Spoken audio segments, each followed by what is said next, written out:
Levante la mano, ¿quién de aquí quiere ser exitoso? Muy bien, gracias. Yo me hice muchas veces esta misma pregunta al estar tratando de llenar ese checklist, esa lista de cosas que tienes que hacer para ser exitoso o feliz en la vida. Y llegó un día, el momento en donde al estar revisando esta lista, había un montón de cosas, cosas que nos dice la sociedad, que nos dice la escuela, que nos dice nuestra familia que hay que hacer. Entre ellas tenía como, debes de estudiar y terminar una carrera. Así que me enlisté en una de las mejores universidades del país y me esforcé día tras día para graduarme con honores. En mi lista también decía, debes de ser un buen empleado. Entonces busqué una empresa en donde trabajar y esforzarme todos los días demostrando de que yo era el mejor empleado, compitiendo con mis compañeros, tratando de hacer publicaciones, patentes, más cosas que hacer para demostrar que sí sabía, que estaba haciendo las cosas bien. En esa lista también tenía cosas como debes de tener un perro, debes de tener una casa, debes de tener una familia. Muchas cosas que nos van diciendo y que vamos haciendo ese checklist para ser feliz. Al final del día lo que me di cuenta es que había un vacío enorme dentro de mí. Había algo que no lo llenaba. Todas esas cosas que iba haciendo no eran suficientes y volví a mi checklist a ver qué más tenía que hacer. Bueno, déjenme decirles que este vacío se hizo todavía más intenso, más fuerte, en el momento en que gano el Premio Nacional a la Innovación Tecnológica 2007 a DIAT en manos del director nacional del CONACYT. Después de tener un montón de logros, después de sentir esa fama, ruedas de prensa, salir en la televisión, en el radio, en el periódico, y de estar disfrutando ese éxito que tenía en mi checklist, al paso de la semana sentía que se me iba por completo. ¿Qué fue lo que sucedió? Que estaba enfocándome, justamente como nos lo platicó Javier, ¿no? Tratando de llenar todo ese checklist, viendo las cosas de afuera, pero no viendo lo que había dentro de mí. Y entonces volvió a surgir, ¿qué es lo que debo de hacer? Déjenme platicarles por qué gané el Premio Nacional a la Innovación Tecnológica. Hice un sistema de aire acondicionado totalmente automático, que reduce las emisiones de dióxido de carbono al medio ambiente y además reduce en 15% el consumo de gasolina del auto. Aproximadamente nuestro vehículo en el sistema convencional de autos que conocemos, tenemos una perilla de la temperatura que controla el frío o el caliente. Tenemos otra otra perilla que controla el nivel de la intensidad del aire que recibimos. Por lo general no tiene un software y además está basado en requerimientos específicos del cliente que nos decía cómo debe de hacer. Está diseñado justamente como nos lo platicaba Gemini y Simón, para todos en todas las condiciones. O sea que este sistema de aire acondicionado tiene que funcionar para ti aquí en México o para otra persona en China con otra diferente temperatura. Así, el nuevo sistema que nosotros creamos tenía sensores inteligentes capaces de medir la temperatura corporal dentro de la cabina, la exterior, monitorear la humedad, las condiciones de viaje. Tenía un software inteligente capaz de monitorear todas estas variables y entonces crear la mezcla de aire justa y necesaria para ti en ese momento preciso. De tal forma que lo único que tienes que hacer es sentarte y disfrutar todo tu viaje. Por lo general lo que hacemos es lo contrario, ¿no?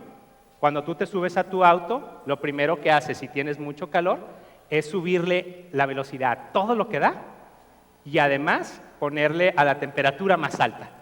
¿Qué es lo que ocasiona? Una satisfacción inmediata. Estamos muy acostumbrados a satisfacer las cosas inmediatamente. Justamente como yo lo estaba haciendo con mi checklist. Sentía tristeza, sentía depresión o sentía que se me iba el triunfo, entonces regreso a mi lista a ver qué más hago. Compras desenfrenadas, comida, sexo, alcohol, tabaco. Todo esto buscando llenar ese vacío que está dentro de ti. ¿Qué es lo que sucede? Nos lo platicó ahorita Maite. A veces no lo vemos, pero en el momento que tú subes a todo el aire acondicionado, en ese instante hay un derroche enorme de energía. justamente como esta energía que estaba yo tratando de gastar, llenando mi checklist. Así pasé mucho tiempo y me di cuenta que a lo mejor tenía que hacer un nuevo sistema de aire acondicionado para mí, dirigido para mí, cambiar ese software, ese chip que ya estaba instalado ahí y que no me permitía, como nos lo dijo Javier, ver un poco más allá. No sabía por dónde empezar, no sabía cuál era la respuesta, pero lo que sí hice fue abrirme a una oportunidad, ver qué más había, a ver si había algo nuevo.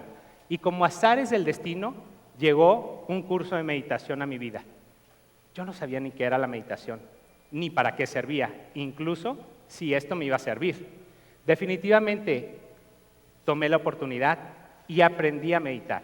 En un fin de semana aprendí un curso basado en 4 técnicas. Una técnica basada en apreciación, en gratitud, en amor y compasión. En ese momento no me hice experto, pero desde el primer momento en que encontré esta herramienta, fue una herramienta que abrió mis sensores y me llevó una herramienta directamente hacia mí, una herramienta de introspección. Por primera vez en mi vida, mi mente se había calmado.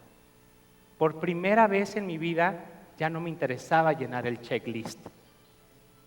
Eran muy sencillas estas técnicas de meditación, justamente como en este momento detenernos.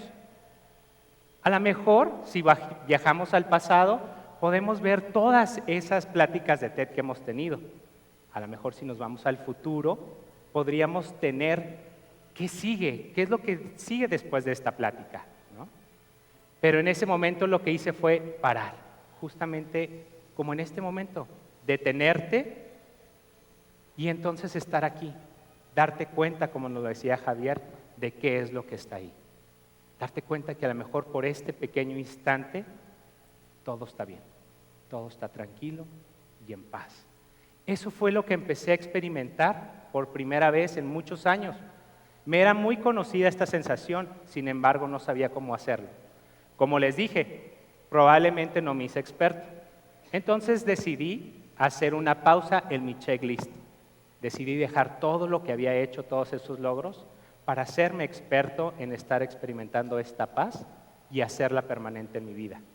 Decido irme a España y ahí en España hice un curso intensivo de 6 meses en donde practico esta técnica de meditación. La practico esta técnica de meditación día y noche con mis ojos abiertos, con mis ojos cerrados, pero además lo que aprendí fue hacerme experto en controlar mi mente. No quiere decir que ya dejé de tener pensamientos, pero sobre todo esos pensamientos del pasado, esos pensamientos del futuro, esas preocupaciones que me atormentaban, parecía que se acabaron por completo. Hice permanente por primera vez mi paz. Y en ese momento, cuando hice más importante mi paz y mi felicidad sobre cualquier otra cosa, decidí entonces hacer esto la prioridad de mi vida. Por eso es que me convertí en un monje. Regresé de España después de esos 6 meses y estando aquí en México, de nada me servía vivir en paz, estar muy tranquilo, si no podía transmitirle a la gente que sí hay una manera diferente de vivir. Entonces es por eso que decido regresar a la industria. ¿De qué me serviría a mí, que yo estoy viviendo en paz, feliz y tranquilo, tener un horario de rutina o una rutina de 9 a 6 de la tarde? ¿Para qué me serviría a mí trabajar si yo ya estoy totalmente feliz, tranquilo y relajado, ¿no? Dice un dicho de John Donne, ningún hombre es una isla. Y precisamente lo que yo quería hacer es decirle al mundo que sí hay una manera diferente de cómo vivir. Precisamente eso es lo que hago en mi trabajo, colaboro con mis compañeros y les digo que sí existe una manera diferente de vivir. En lugar de estar compitiendo como lo hacía antes contra ellos, ahora procuro crear y competir juntos en favor de proyectos que nos ayuden a todos, no en beneficio de una sola persona o de mi propio ego como en algún momento lo hice. En lugar de estar pensando en que no se puede vivir o en que hay que llenar ese checklist, les comento que pueden encontrar una manera de vivir en paz y tranquilos en cada momento. En lugar de estar pensando en qué es lo que va a seguir o que el proyecto no sirve, Los enfoco a que estén trabajando desde el momento presente y desde ahí crear juntos, desde ese espacio que todos conocemos. Así es como regresé a la industria y así es lo que yo transmito día con día. Y me gustaría en este momento que ustedes se imaginen cómo sería nuestra vida si todos los hombres y mujeres se supieran completos, llenos de esa verdad. Estaríamos quizá tomando esas cosas de afuera, tratando de llenar ese vacío o encontrando medias naranjas. ¿Cómo sería nuestro mundo si los líderes de este momento o los líderes de mañana, en lugar de crear en su propio beneficio o de algunos cuantos, se unieran y creáramos cosas que nos ayude a todo el mundo? Imagínense cómo serían las relaciones personales en las cuales, en lugar de estar viendo qué es lo que obtenemos de afuera, cómo nutrimos a esas relaciones y cómo creamos en conjunto por el amor a la relación. Finalmente, me gustaría que pensaran qué sucedería si se dieran cuenta que las verdaderas transformaciones imposibles empiezan dentro de ti. ¿Estás dispuesto a descubrirlo? Gracias.